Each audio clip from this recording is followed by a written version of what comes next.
Tema 1. Derecho de propiedad. Comenzamos con el derecho subjetivo reconocido por la Constitución. El derecho de propiedad es un derecho subjetivo reconocido en la Constitución española.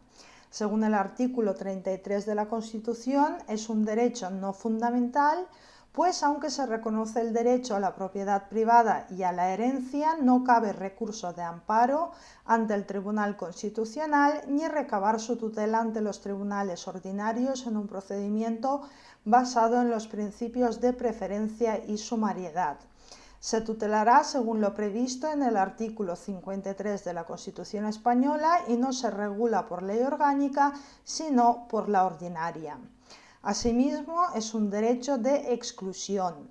Significa que al titular del dominio se le garantiza el respeto frente a los demás o erga omnes. Nadie podrá ser privado de su propiedad sino por la autoridad competente y por causa justificada de utilidad pública, previa siempre la correspondiente indemnización. Si no procediere este requisito, los jueces amparan y en su caso reintegrarán en la posesión al expropiado. Corolario de ello es la facultad de cerrar su heredad, que se materializa en una acción llamada deslinde. Según el artículo 388 del Código Civil, todo propietario podrá cerrar o cercar sus heredades por medio de paredes, zanjas, setos vivos o muertos, o de cualquier otro modo sin perjuicio de las servidumbres constituidas sobre las mismas. Su fin es que el propietario consiga el deslinde o delimitación exacta de la finca, lo que puede incluso predicarse de aquella finca que se encuentre enclavada en otra mayor. También es un derecho que cumple una función social, concepto jurídico indeterminado, a rellenar por las distintas leyes ordinarias que delimitarán su contenido en función del tipo del bien, la balanza entre su utilidad social y el interés del propietario, a quien darán mayor o menor extensión al conjunto de facultades que en principio tiene y delimitarán su ejercicio abusivo. Derecho multiarista. La propiedad es un derecho con multiaristas que lleva a la doctrina y al Tribunal Constitucional a hablar de concepción pluralista del dominio, porque su contenido integra la función social que cumple además el interés individual del propietario, esto es, la utilidad pública o interés social. Por ello se debe hablar de propiedades especiales, pues se desarrollan no solo en la legislación civil, sino en la administrativa. La propiedad urbana debe respetar la ley del suelo y la rústica la legislación agraria. Derecho pleno. La propiedad es un derecho pleno con elasticidad porque, estando caracterizada con las tres facultades de goce, disposición y de exigir su protección, éstas pueden a. Cederse por su propietario a otras personas, originándose la nuda propiedad y el nacimiento de otros derechos reales llamados limitados o in re aliena, que se agrupan en tres categorías. 1. Derechos reales de goce. 2. Derechos reales de adquisición preferente. Y 3. Derechos reales de garantía. B. Revertir al propietario cuando sus titulares dejen de detentar dichas facultades, consolidando o vistiendo de nuevo su propiedad. Según el artículo 348 del Código Civil, la propiedad es el derecho de gozar y disponer de una cosa o de un animal sin más limitaciones que las establecidas en las leyes. El propietario tiene acción contra el tenedor y el poseedor de la cosa para reivindicarla.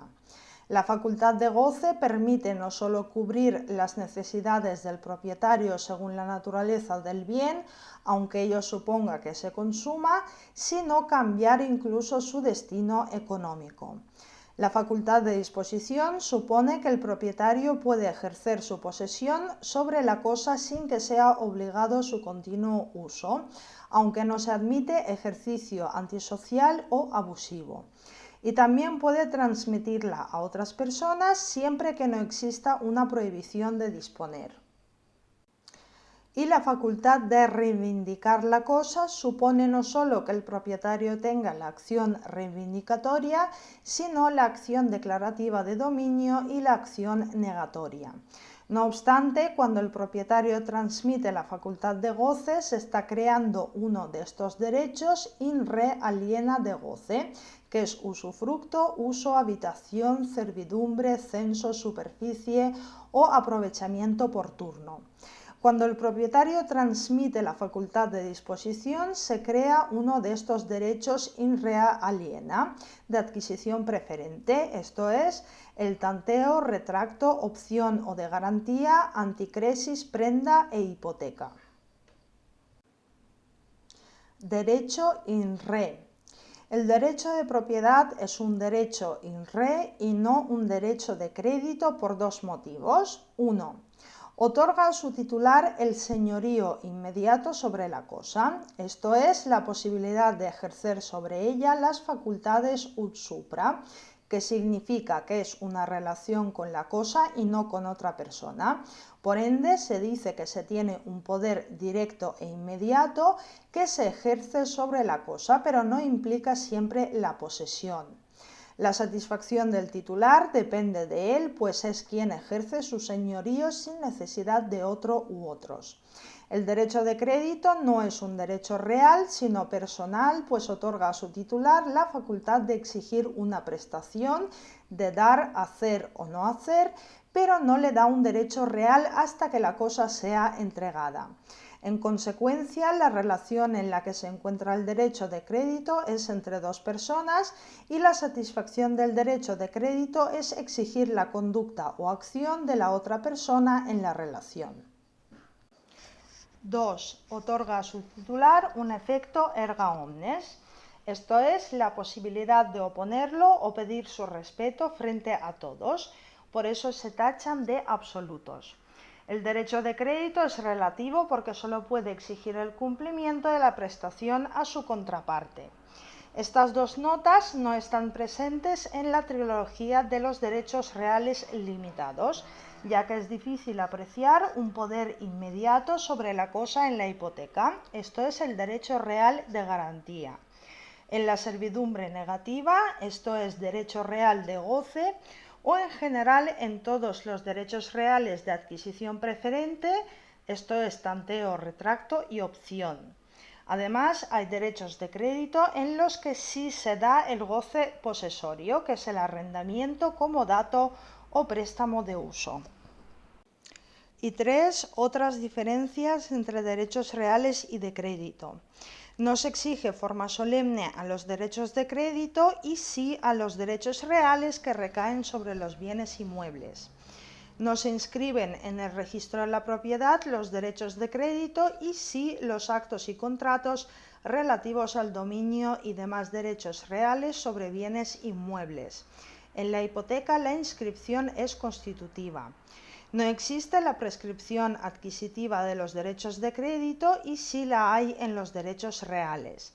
Además, aunque al igual que los derechos reales, sí existe la prescripción extintiva de los derechos de crédito, pero se someten a plazos distintos. La acción personal prescribe a los 5 años, las acciones reales a los 6 o a los 30 si recaen sobre muebles o inmuebles, y la acción hipotecaria prescribe a los 20 años. Apartado 2. Facultad de goce y disfrute, jus fruendi, que es el disfrutar, utendi, que es el usar, y abutendi, que es consumir. Adquisición de los frutos. La adquisición de los frutos o el jus fruendi es la accesión discreta o derecho de accesión respecto de los frutos que se supone que pertenecen al propietario de los frutos naturales, industriales y civiles que produzca la cosa. Los frutos se perciben de la siguiente manera. Los naturales e industriales desde que se alzan o se separan, esto es, son manifiestos o nacidos. Por ejemplo, la cría nacida de un animal se somete al régimen de los frutos aunque no sea considerada un producto natural. Y también la no nacida o que esté en el vientre de su madre, siempre en ambos casos que dicho régimen sea compatible con la normativa destinada a su protección. Y los civiles, salvo otro acuerdo, se perciben día a día. Propiedad del suelo y del subsuelo y sus límites.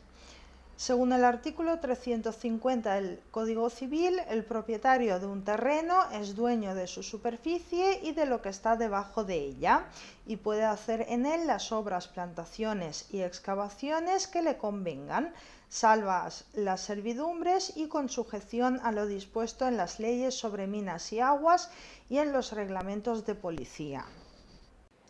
Actualmente, con la reserva leyes especiales sobre el derecho de propiedad, el propietario viene limitado tanto en la extensión vertical como en la horizontal de su dominio. Por ejemplo, un propietario debe consultar el Plan General de Ordenación aprobado por su ayuntamiento antes de situar su piscina, al fin de respetar los metros contados desde el linde de su terreno a partir de los cuales puede construirla. En cuanto a las relaciones de vecindad, no hay una normativa general, sino supuestos concretos ubicados en sede de servidumbres como la vertiente natural de aguas, la servidumbre temporal de obras o la medianería. La utilización en común de los propietarios colindantes de paredes, cercas o vallados, esta última, a pesar de regularse en dicha sede, no es considerada servidumbre por la jurisprudencia. Apartado 3. Facultad de disposición de la cosa. La facultad de disponer de la cosa significa realizar actos dispositivos con trascendencia jurídico real, que pueden ir desde la transmisión del derecho en su conjunto hasta la de alguna de sus facultades, pues el propietario tiene la decisión de la suerte económica de su propiedad y de su valoración, pero hay límites. Y son los siguientes. 1. Límites extrínsecos o prohibiciones de disponer. Las prohibiciones de disponer o de enajenar se harán constar en el registro de la propiedad y producirán efectos con arreglo a las siguientes normas. Primera, las establecidas por la ley, que sin expresa declaración judicial o administrativa tengan plena eficacia jurídica, no necesitarán inscripción separada y especial y surtirán sus efectos como limitaciones legales de dominio. Segunda, las que deban su origen inmediato a alguna resolución judicial o administrativa y serán objeto de anotaciones preventivas. Y la tercera, las impuestas por el testador o donante en actos o disposiciones de última voluntad, capitulaciones matrimoniales, donaciones y demás actos a título gratuito, y serán inscribibles siempre que la legislación vigente reconozca su validez. 2. Límites legales. Son los impuestos por el legislador y no necesitan inscripción separada. Por ejemplo, los herederos del declarado fallecido tienen el límite hasta que pasen 5 años desde la declaración de fallecimiento. Por otra parte, los titulares de derechos de uso y habitación no pueden arrendar ni traspasarlos a otros, pues son personalísimos. Y 4. Límites voluntarios. Son los impuestos por los particulares. En los actos a título gratuito serán inscribibles en el registro de la propiedad siempre que la legislación vigente reconozca su validez. El Código Civil solo considera nulas las sustituciones fideicomisarias que sobrepasen el límite temporal fijado de segundo grado y las prohibiciones perpetuas de enajenar. Pero la jurisprudencia entiende que las prohibiciones testamentarias tienen además que fundarse en una justa causa. Como el Código Civil solo regula las prohibiciones de disponer impuestas en actos a título gratuito, no debemos deducir que sean nulas en los actos onerosos. En actos onerosos no se tendrá acceso al registro sin perjuicio de que mediante hipoteca u otra forma de garantía real se asegure su cumplimiento, en cuyo caso se hará constar en el acto y la hipoteca. En un asiento y en otro se dispondrá que se deniega la inscripción de disponer. Límites intrínsecos por ejercicio abusivo del derecho. Prohibición del abuso del derecho. La prohibición del abuso del derecho nace jurisprudencialmente en la sentencia del Tribunal Supremo de 1944 como contraposición al axioma que dice que quien usa de su derecho no causa daño a nadie. Asimismo, se recoge en la modificación del título preliminar del Código Civil de 1973 a 1974, en su artículo 7, que establece que la ley no ampara el abuso de derecho ni el ejercicio antisocial del mismo. Los elementos son que el acto u omisión que por la intención del autor, por su objeto o por las circunstancias en las que se realice sobrepase manifiestamente los límites normales de ejercicio de un derecho y, por otra parte, produce daño para un tercero. Los límites son aplicación cuidadosa y juega solo cuando no hay norma aplicable. Y las consecuencias son indemnización y adopción de medidas judiciales o administrativas que impidan la persistencia en el abuso. Protección jurídica de la propiedad. Acción reivindicatoria o res vindicatio se regula en el artículo 348 del Código Civil. El propietario tiene acción contra el tenedor y el poseedor de la cosa para reivindicarla. La jurisprudencia extrae tres requisitos. 1. Titularidad dominical del actor. 2. Posesión de la cosa infundada o carente de título por el demandado. Y 3. Identificación de la cosa de forma concreta o determinada según la jurisprudencia. La finalidad es la restitución de la cosa o dueño, esto es, la reintegración de la posesión y efecto de liquidación del estado posesorio. En consecuencia, se exige la prueba de titularidad dominical y la identificación de la cosa. La acción declarativa no está regulada, pero sí aceptada por la jurisprudencia. Su finalidad es únicamente el reconocimiento por el demandado que discute el dominio y no pretende la integración de la posesión. En consecuencia, se exige la prueba de la titularidad dominical y la identificación de la cosa. Y la acción negatoria no está regulada, pero sí aceptada por la jurisprudencia. Su finalidad es la declaración de ausencia de gravámenes sobre el dominio con la sola prueba de la titularidad dominical y no pretende la reintegración de la posesión. En consecuencia, se exige prueba de la titularidad dominical, pero no la prueba negativa de que el demandado no es su titular. Comunidad de bienes. Según el artículo 392 del Código Civil, hay comunidad cuando la propiedad de una cosa o derecho pertenece pro indiviso a varias personas. La comunidad o propiedad es el género y la copropiedad es una especie del mismo. No se debe confundir copropiedad romana y comunidad germánica, que se distinguen por el distinto vínculo que une a los comuneros, económico o familiar respectivamente. En la copropiedad romana, el sustrato entre los comuneros es económico y real. Hay cuota de participación, la cual determina la contribución a los gastos y la formación de los acuerdos por mayoría. Los copropietarios tienen amplia libertad para adoptar acuerdos respecto de su copropiedad, llegando incluso a su extinción con la división de la cosa común. Los copropietarios pueden disponer de su cuota sin necesidad de consentimiento de los restantes copropietarios.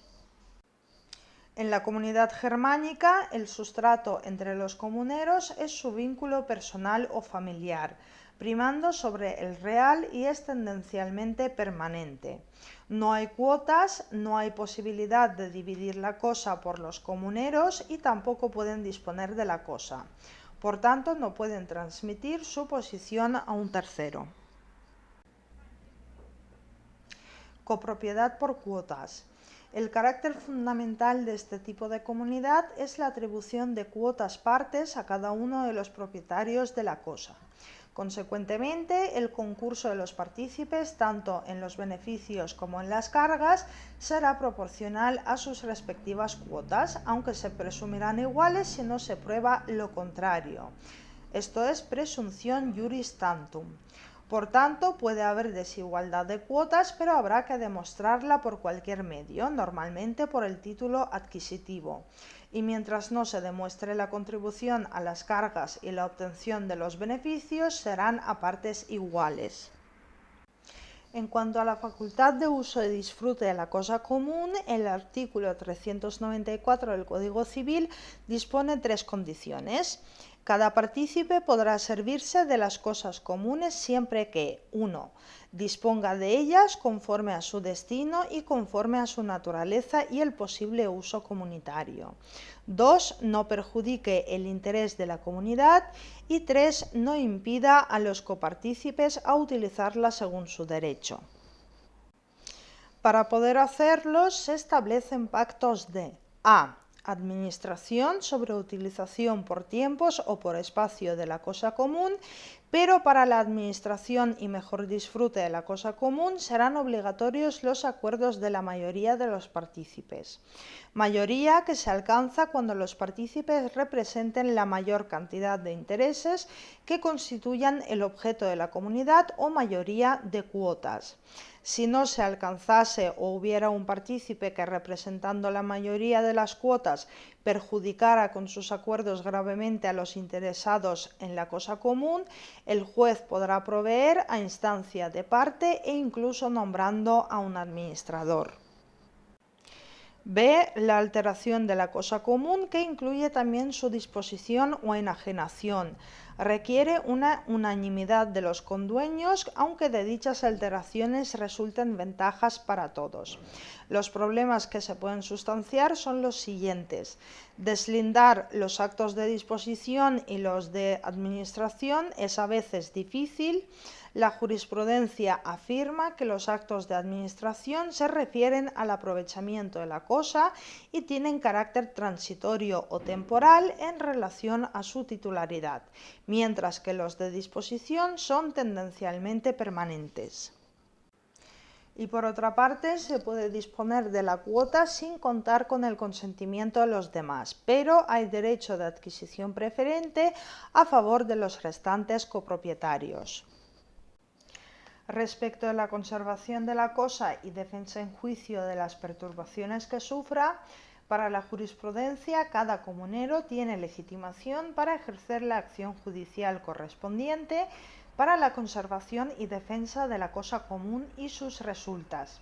Si son positivas, benefician al resto de los comuneros, y si son negativas, no repercutirá al resto de los comuneros, pues los gastos de conservación realizados por un copropietario pueden repercutirse en los demás partícipes, siempre que haya renunciado a su parte en el dominio.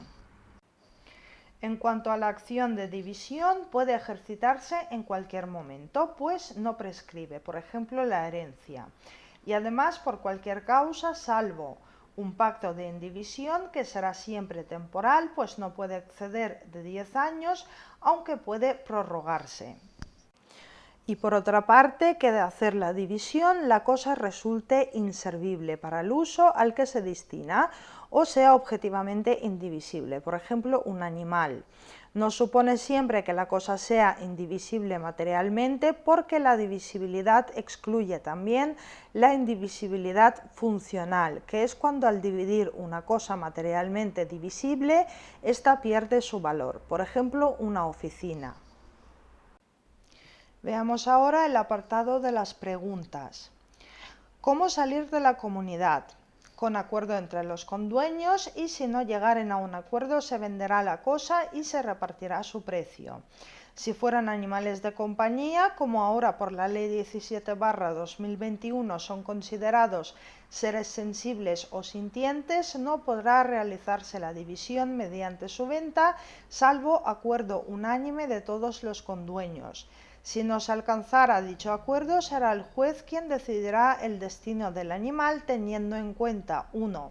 El interés de los condueños y 2. El bienestar del animal, pudiendo preverse el reparto de los tiempos de disfrute y cuidado del animal si fuera necesario, así como las cargas asociadas a su cuidado.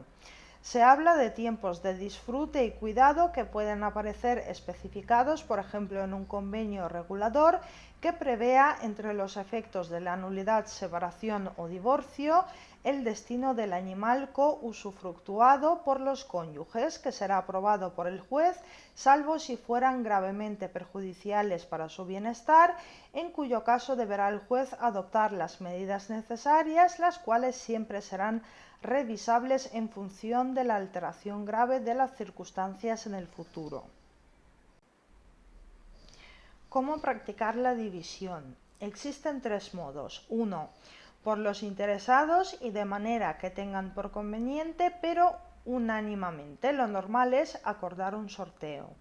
2. Por amigables componedores, nombrados por los interesados de común acuerdo, que deberán formar partes proporcionales al derecho de cada uno, evitando, si es posible, los suplementos en metálico. Si solo hay dos copropietarios, cada uno puede designar un árbitro o puede recurrir a un mediador. Y 3. Por el juez, si no hay unanimidad en los casos anteriores, a juicio de la doctrina, a través del procedimiento ordinario en función de la cuantía o a través del juicio voluntario de testamentaria, pues no hay procedimiento especialmente previsto para la división de la cosa común.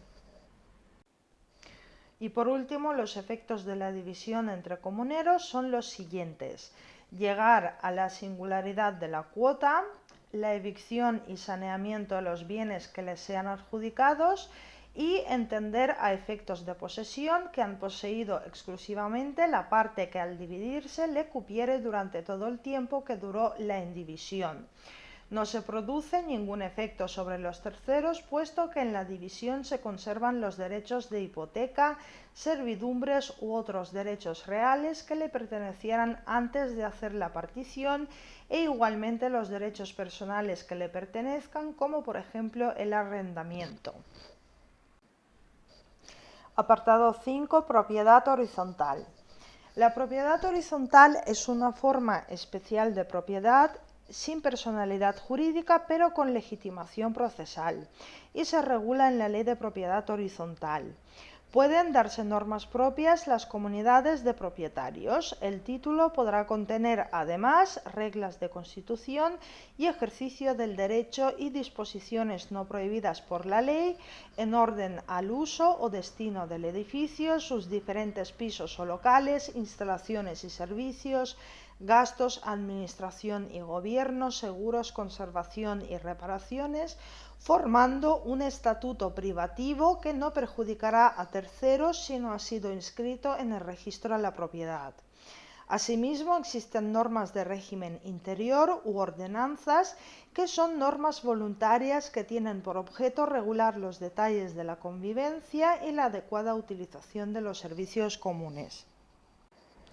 La propiedad horizontal se aplica a las comunidades de propietarios constituidas con arreglo al artículo 5 de la Ley de Propiedad Horizontal, a las comunidades que reúnan los requisitos establecidos en el artículo 396 del Código Civil y no hubiesen otorgado el título constitutivo de la propiedad horizontal, a los complejos inmobiliarios privados, a las subcomunidades, entendiendo por tales las que resultan cuando, de acuerdo con lo dispuesto en el título constitutivo, varios propietarios disponen en régimen de comunidad para su uso y disfrute exclusivo de determinados elementos o servicios comunes dotados de unidad e independencia funcional y económica. Y por último, a las entidades urbanísticas de conservación en los casos en que así lo dispongan sus estatutos. Apartado 5.4. Coexistencia en el edificio. Una propiedad separada o exclusiva de cada vivienda. Corresponde a cada piso o local el derecho singular y exclusivo de propiedad sobre un espacio suficientemente delimitado y susceptible de aprovechamiento independiente, con los elementos arquitectónicos e instalaciones de todas clases, aparentes o no, que estén comprendidos dentro de sus límites y sirvan exclusivamente al propietario. así como el de los anejos que expresamente hayan sido señalados en el título, aunque se hayan situados fuera del espacio delimitado. Ello significa que cada propietario en su parte privativa puede: 1. Modificar los elementos arquitectónicos, instalaciones o servicios de cada piso local cuando no menoscabe o altere la seguridad del edificio, su estructura general, su configuración o estado exterior o perjudique los derechos de otro propietario, debiendo dar cuenta de tales obras previamente a quien represente a la comunidad. En el resto del inmueble no podrá realizar alteración alguna y si advirtiere la necesidad de reparaciones urgentes deberá comunicarlo sin dilación al administrador. Tampoco podrá desarrollar en él o en el resto del inmueble actividades prohibidas en los estatutos que resulten dañosas para la finca o que contravengan las disposiciones generales sobre actividades molestas, insalubres, nocivas, peligrosas o ilícitas. Y 2. Disponer libremente de su derecho sin poder separar los elementos que lo integran y sin que la transmisión del disfrute afecte a las obligaciones derivadas de este régimen de propiedad. Las partes en copropiedad no son susceptibles de división. La enajenación, gravamen o embargo de las partes en copropiedad no son posibles sin la parte privativa. Y en caso de enajenación, ningún dueño tiene derecho a tanteo ni retracto. Copropiedad de los elementos comunes. La copropiedad con los demás dueños de pisos o locales de los restantes elementos, pertenencias y servicios comunes significa: 1. Contribuir a los gastos generales de sostenimiento del inmueble, sus servicios, cargas y responsabilidades que no sean susceptibles de individualización, con arreglo a la cuota de participación fijada en el título o a lo especialmente establecido, con relación al total del valor del inmueble y referida a centésimas del mismo. Dicha cuota servirá de módulo para determinar la participación en las cargas y beneficios por razón de la comunidad. Las mejoras o menoscabos de cada piso local no alterarán la cuota atribuida. La cuota puede modificarse por unanimidad. Y 2. Uso con diligencia, pues deben respetar las instalaciones generales de la comunidad y demás elementos comunes de uso general o privativo, estén o no incluidos en su piso o local, haciendo su uso adecuado y evitando que causen daños o desperfectos. Mantener en buen estado de conservación el piso, local e instalaciones privativas al objeto de que no perjudiquen a la comunidad o a los otros propietarios, resarciendo los daños que ocasione con su descuido o el de las personas por quienes deba responder.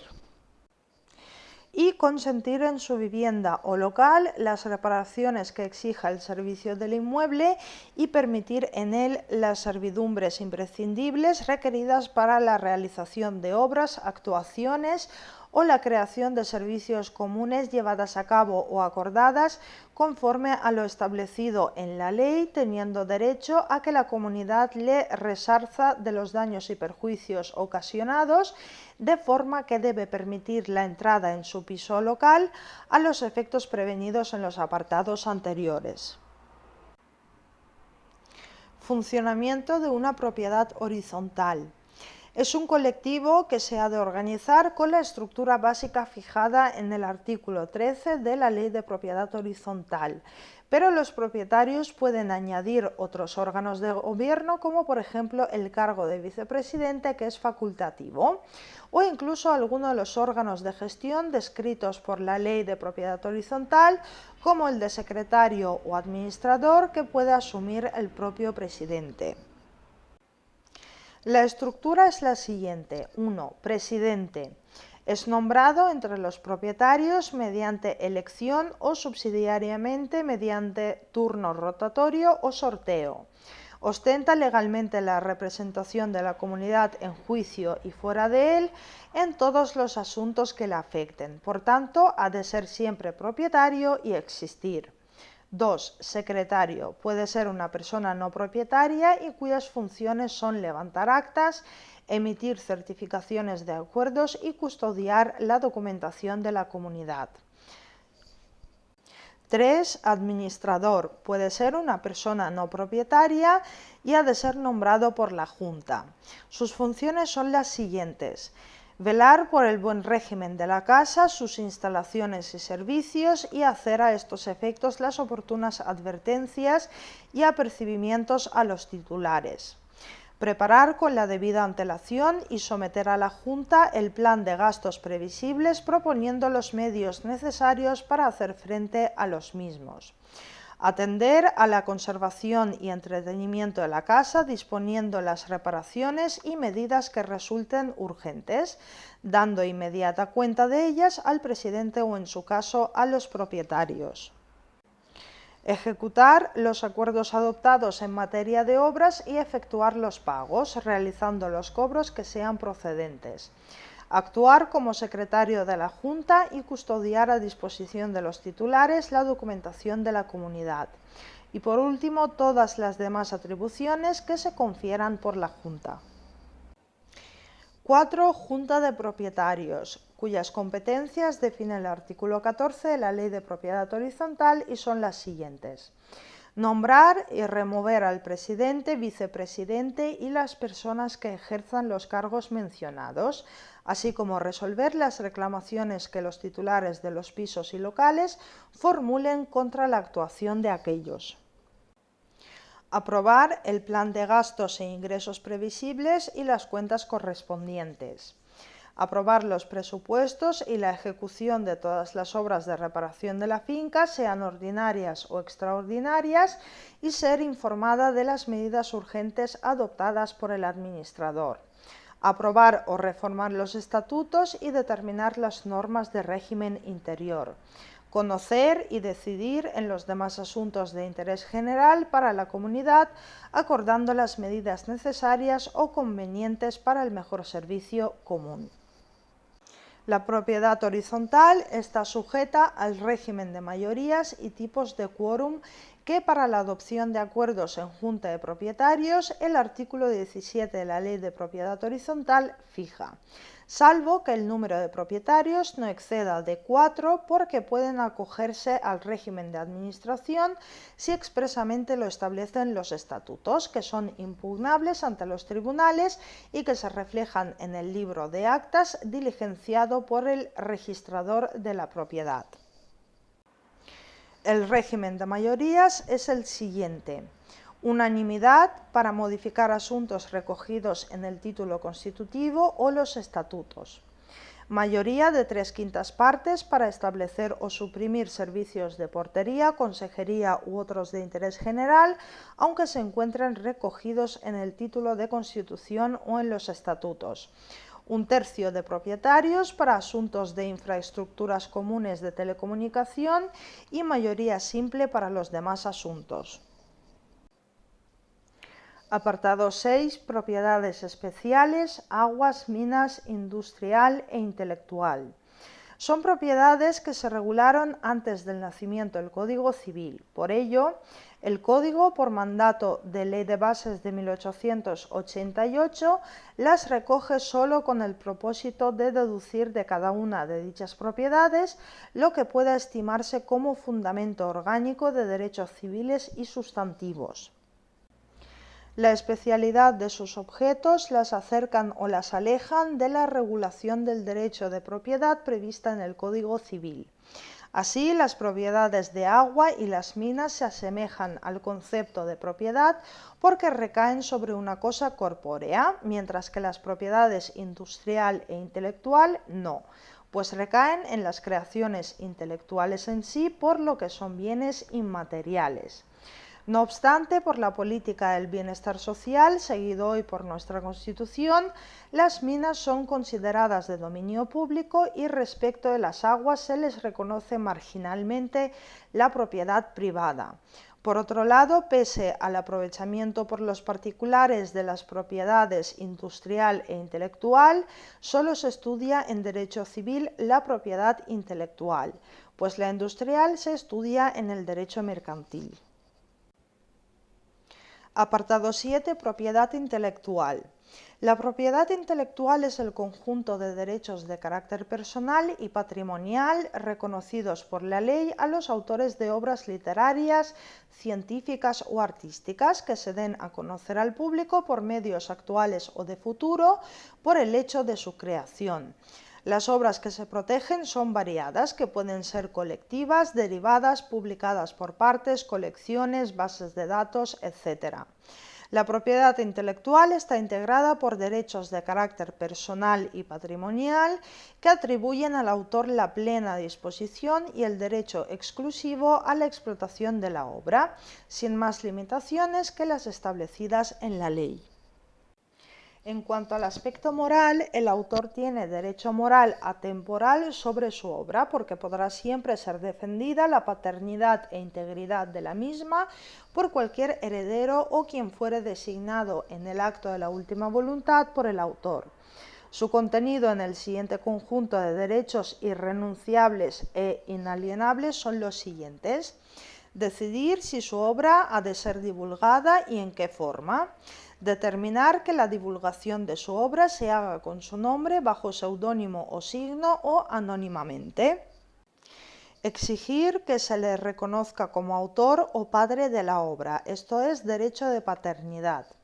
Exigir el respeto a la integridad de la obra e impedir cualquier deformación, modificación, alteración o atentado contra ella que suponga un perjuicio a sus legítimos intereses o menoscabo de su reputación. Modificar la obra respetando los derechos adquiridos por terceros y las exigencias de protección de bienes de interés cultural. Retirar la obra del comercio por cambio de sus convicciones intelectuales o morales, previa indemnización de daños y perjuicios a los titulares de derechos de explotación, y a reemprender su explotación respetando el derecho preferente al anterior titular del derecho de explotación.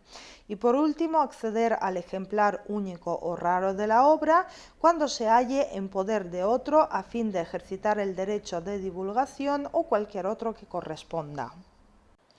Y respecto del aspecto patrimonial, es el rendimiento económico que produce la obra y cuyo ejercicio en exclusiva pertenece al autor, salvo transmisión mortis causa o inter vivos, o por haber pasado el plazo de 70 años después de la muerte del autor o declaración de fallecimiento, computándose el plazo desde el día 1 de enero del año siguiente al de la muerte o declaración de fallecimiento o al de la divulgación ilícita de la obra. Bajo el paraguas de derechos de explotación se señalan los derechos de reproducción, distribución, comunicación pública y transformación. Y pasamos ahora a las preguntas frecuentes. Comenzamos con la propiedad. Sentido del plazo de 5 años como prohibición de disponer que se extiende a los herederos del declarado heredero según el artículo 196 del Código Civil. No podrá disponer el heredero o herederos durante el plazo de 5 años. Trasciende al heredero del declarado fallecido, de forma que lo que quiere el precepto es evitar las enajenaciones sin contraprestación. Así, si alguno de los herederos del declarado fallecido muriera dentro del plazo de 5 años y antes de morir otorgara testamento, sus herederos también quedarían sujetos por dicha prohibición de disponer en dicho plazo. La razón no es otra sino que los herederos del heredero del declarado fallecido suceden en todos sus derechos y obligaciones. Así quedan igualmente atados al no poder enajenar a título gratuito hasta que transcurra el plazo de 5 años. Facultades dominicales según el artículo 348 del Código Civil. El artículo 348 del Código Civil comprende dos fuertes facultades, la de gozar y la de disponer de cosas o derechos, que engloban todo el conjunto de facultades que pueden comprenderse en el contenido del derecho subjetivo de propiedad.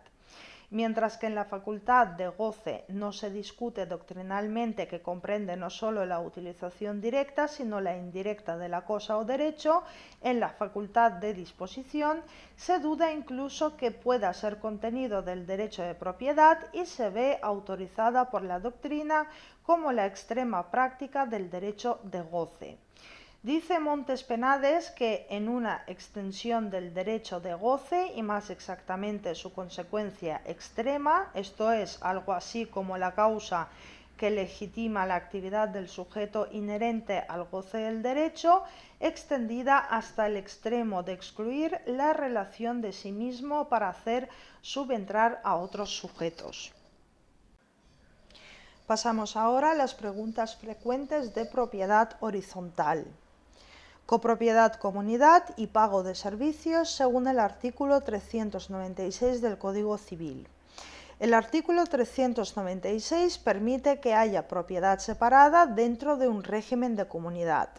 Destruye así las dos características que son propias de este tipo de propiedad o propiedad horizontal, a saber, la acción de división de los elementos comunes y los retractos de los comuneros. Por tanto, con independencia de que se trate de un piso o local, no se darán esas dos características en principio. Otra cosa es que en el título constitutivo o en los estatutos de la comunidad se pueda llegar a pactar que determinados locales o pisos no paguen determinados servicios que son comunes, pero que no les afecten. Por ejemplo, si un local está en la planta de entrada del edificio, puede llegar a plantearse en el título constitutivo su exención en el pago del servicio de ascensor.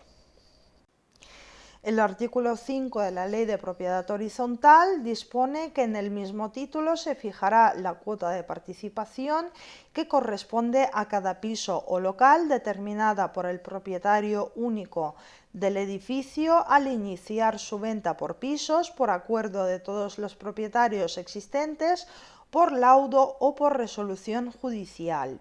Para su fijación se tomará como base la superficie útil de cada piso o local en relación con el total del inmueble, su emplazamiento interior o exterior, su situación y el uso que se presuma racionalmente que va a efectuarse de los servicios o elementos comunes. Modificación de la cuota de participación en la comunidad de propietarios según el artículo 5 de la Ley de Propiedad Horizontal. La cuota de participación la fija el propietario único del edificio al iniciar su venta por pisos o por acuerdos entre los propietarios existentes en el título constitutivo de la comunidad y es casi inmodificable, porque necesita para variarla la unanimidad de propietarios. Los criterios que se establecen son objetivables en un principio, pero también subjetivables y, de hecho, como dice la doctrina, los parámetros que la ley ofrece son primero y segundo son los que han creado confusión porque el legislador sin ninguna razón ha mezclado criterios que tienen que ver entre sí. Estatutos, ordenanzas y título constitutivo según el artículo 6 de la Ley de Propiedad Horizontal. Las ordenanzas o normas de régimen interior no son obligatorias, como tampoco los estatutos. Ambas autorregulaciones pueden incorporarse al título constitutivo que, como su nombre indica, constituye la comunidad de propietarios y sin el cual la comunidad no existiría legalmente.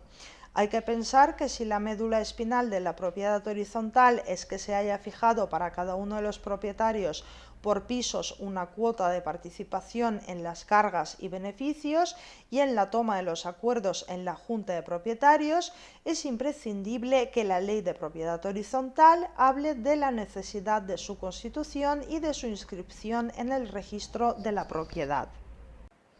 Lo que no es imprescindible para que una comunidad de propietarios funcione es la existencia de unos estatutos o de unas normas de régimen interior. Son normas dispositivas en el sentido de que cada comunidad de propietarios puede establecer libremente ciertas reglas de convivencia con más o menos detalle, a diferencia del título constitutivo cuyo contenido lo fija la ley. Ahora bien, ni el contenido de los estatutos es el mismo que las normas de régimen interior, ni el hecho de autonormarse significa que una vez acordadas dichas normas se pueden incumplir, ni que para su modificación se exijan las mismas mayorías. Por ejemplo, el artículo 5 de la Ley de Propiedad Horizontal dispone que el título podrá contener, además, reglas de constitución y ejercicio del derecho y disposiciones no prohibidas por la ley en orden al uso o destino del edificio, sus diferentes pisos o locales, instalaciones y servicios, gastos, administración y gobierno, seguros, conservación y reparaciones, formando un estatuto privativo que no perjudicará a terceros si no ha sido inscrito en el registro de la propiedad. Por tanto, si se inscribe, sí que perjudicaría a los terceros, pero seguirá siendo obligatorio para los que se autonormaron. Dice además el artículo 6 de la Ley de Propiedad Horizontal que para regular los detalles de la convivencia y la adecuada utilización de los servicios y cosas comunes y dentro de los límites establecidos por la ley, los estatutos, el conjunto de propietarios podrá fijar normas de régimen interior que obligarán también a todo titular mientras no sean modificadas en la forma prevista para tomar acuerdos sobre la administración. Caso de solidaridad en el pago de las deudas de la comunidad según el artículo 9 de la Ley de Propiedad Horizontal. Son obligaciones de cada propietario comunicar a quien ejerza las funciones de secretario de comunidad por cualquier medio que permita tener constancia de su recepción el cambio de titularidad de la vivienda o local. Quien incumpliere esta obligación seguirá respondiendo de las deudas de la comunidad devengadas con posterioridad a la transmisión de forma solidaria con el nuevo titular, sin perjuicio del derecho de aquel a repetir sobre éste. El propietario es quien debe comunicar el cambio y tenemos que tener en cuenta que el contrato de compraventa es consensual, no real. Por lo que de momento si compro no soy propietaria, solo soy una compradora. Si fuese el propietario el que incumple la obligación de comunicar, la responsabilidad será solidaria entre el antiguo y el nuevo. Eso sí, pagará el nuevo, quien podrá luego repetir, es decir, demandar al antiguo por el importe de las cuotas adeudadas sin haber efectuado la debida comunicación y que por ello ha tenido que pagar. Hay que recordar lo que implica la solidaridad. Lo adeudan ambos por entero y en el caso de comunidad de propietarios, la ley resolvió para evitar impagos que pagase el nuevo en este supuesto. No basta con que la Junta de Propietarios esté bien constituida para la toma de decisiones válidas. Las juntas de comunidad de propietarios pueden estar válidamente constituidas en segunda convocatoria simplemente con los propietarios que acudan, aunque ellos no sean ni la mayoría ni representen la mayoría de las cuotas de participación.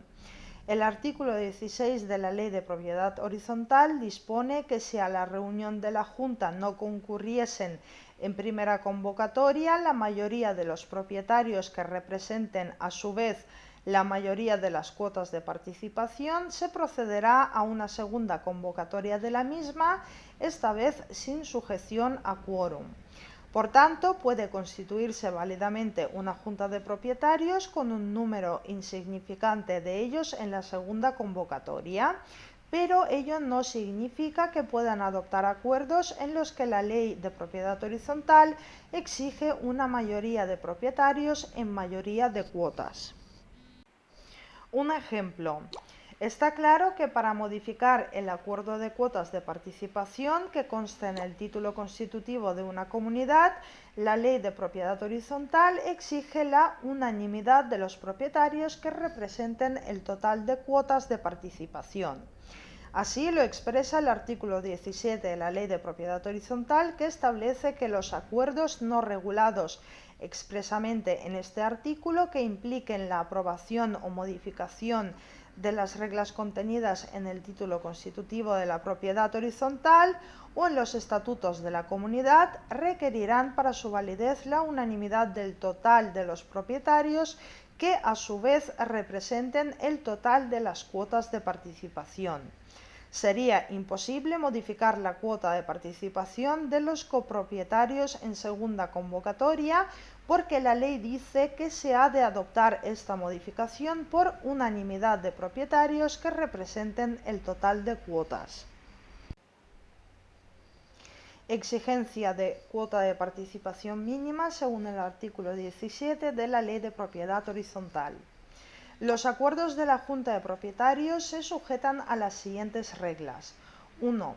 La instalación de las infraestructuras comunes para el acceso a los servicios de telecomunicación o la adopción de los existentes, así como la instalación de sistemas comunes o privativos de aprovechamiento de energías renovables o bien de las infraestructuras necesarias para acceder a nuevos suministros energéticos colectivos. Podrá ser acordada a petición de cualquier propietario por un tercio de los integrantes de la comunidad que representen a su vez un tercio de las cuotas de participación. La comunidad no podrá repercutir el coste de la instalación o adaptación de dichas infraestructuras comunes ni los derivados de su conservación y mantenimiento posterior sobre aquellos propietarios que no hubiesen votado expresamente en la Junta a favor del acuerdo. No obstante, si con posterioridad solicitasen el acceso a los servicios de telecomunicaciones o a los suministros energéticos y ello requiera aprovechar las nuevas infraestructuras o las adaptaciones realizadas en las preexistentes, podrá autorizárseles siempre que abonen el importe que les hubiera correspondido, debidamente actualizado mediante el interés legal. No obstante, respecto a los gastos de conservación y mantenimiento, la nueva infraestructura instalada tendrá la consideración de elemento común. 2. La realización de obras o el establecimiento de nuevos servicios comunes que tengan por finalidad la supresión de barreras arquitectónicas que dificulten el acceso o movilidad de personas con discapacidad y, en todo caso, el establecimiento de los servicios de ascensor, incluso cuando impliquen la modificación del título constitutivo o de los estatutos. Requerirá el voto favorable de la mayoría de los propietarios, que a su vez representen la mayoría de las cuotas de participación.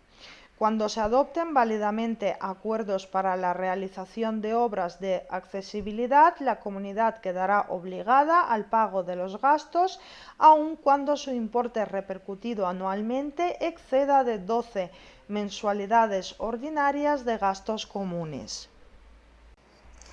3. El establecimiento o supresión de los servicios de portería, consejería, vigilancia u otros servicios comunes de interés general, supongan o no modificación del título constitutivo o de los estatutos. Requerirán el voto favorable de las 3/5 partes del total de los propietarios, que a su vez representen las 3/5 partes de las cuotas de participación. Idéntico régimen se aplica al arrendamiento de elementos comunes que no tengan asignado un uso específico en el inmueble y el establecimiento o supresión de equipos o sistemas que tengan por finalidad mejorar la eficiencia energética o hídrica del inmueble. En este último caso, los acuerdos válidamente adoptados obligan a todos los propietarios. No obstante, si los equipos o sistemas tienen un aprovechamiento privativo, para la adopción del acuerdo bastará el voto favorable de un tercio de los integrantes de la comunidad, que representen a su vez un tercio de las cuotas de participación, aplicándose el sistema de repercusión de costes. 4. Ningún propietario podrá exigir nuevas instalaciones, servicios o mejoras no requeridos para la adecuada conservación, habitabilidad, seguridad y accesibilidad del inmueble, según su naturaleza y características.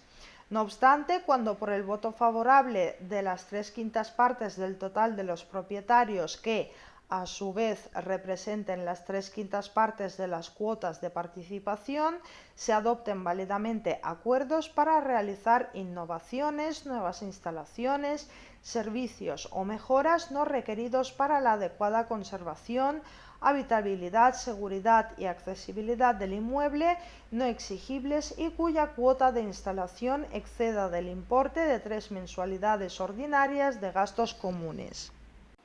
El deslinde no resultará obligado ni se modificará su cuota, incluso en el caso de que no pueda privarle de la mejora o ventaja. Si el disidente desea en cualquier momento participar de las ventajas de la innovación, habrá de abonar su cuota en los gastos de realización y mantenimiento debidamente actualizados mediante la aplicación del interés legal. No podrán realizarse innovaciones que hagan inservible alguna parte del edificio para el uso y disfrute de un propietario si no consta su consentimiento expreso. 5. La instalación de un punto de recarga de vehículos eléctricos para uso privado en el aparcamiento del edificio, siempre que éste se ubique en una plaza individual de garaje, solo requiere la comunicación previa a la comunidad. El coste de dicha instalación y el consumo de electricidad correspondiente serán asumidos íntegramente por él o los interesados directos.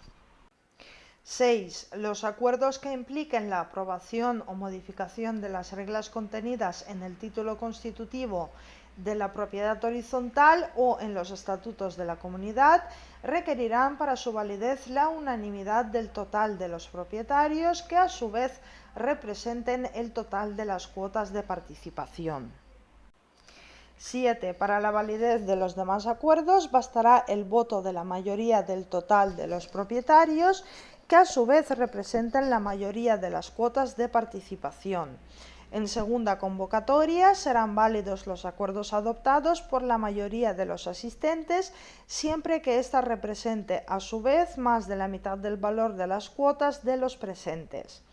Cuando la mayoría no se pudiere lograr por los procedimientos establecidos en los apartados anteriores, el juez, a instancia de parte, deducida en el mes siguiente a la fecha de la segunda junta y oyendo en comparecencia a los contradictores, resolverá en equidad lo que proceda dentro de 20 días desde la petición, pronunciándose sobre el pago de las costas.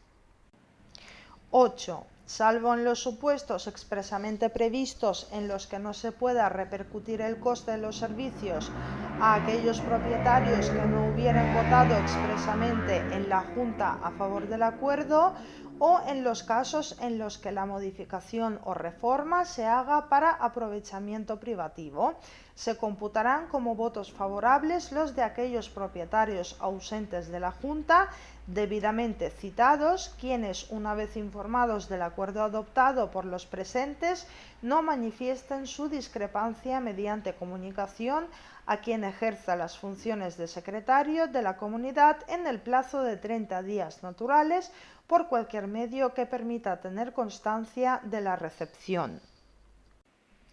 9. Los acuerdos válidamente adoptados con arreglo a lo dispuesto en este artículo obligan a todos los propietarios. 10. En caso de discrepancia sobre la naturaleza de las obras a realizar, resolverá lo procedente la Junta de Propietarios. También podrán los interesados solicitar el arbitraje o dictamen técnico. Y 11. Las derramas para el pago de mejoras realizadas o por realizar en el inmueble serán a cargo de quien sea propietario en el momento de la exigibilidad de las cantidades afectas al pago de dichas mejoras. Y terminamos el tema con el retracto comuneros, exigencia e interdependencia de los derechos de tanteo y retracto según el artículo 1522 del Código Civil. Entre el tanteo y el retracto existe identidad de función, pero momento de ejercicio divergente. La interdependencia radica en que carecería de sentido otorgar a una persona solo tanteo sin retracto o a la inversa. Como consecuencia, generalmente en los casos de arrendamientos rústicos y urbanos, copropietarios, coherederos y colindantes, existen ambos derechos. En un contrato de arrendamiento o incluso en la compraventa de fincas colindantes, el titular del tanteo es el arrendatario, que no es el propietario.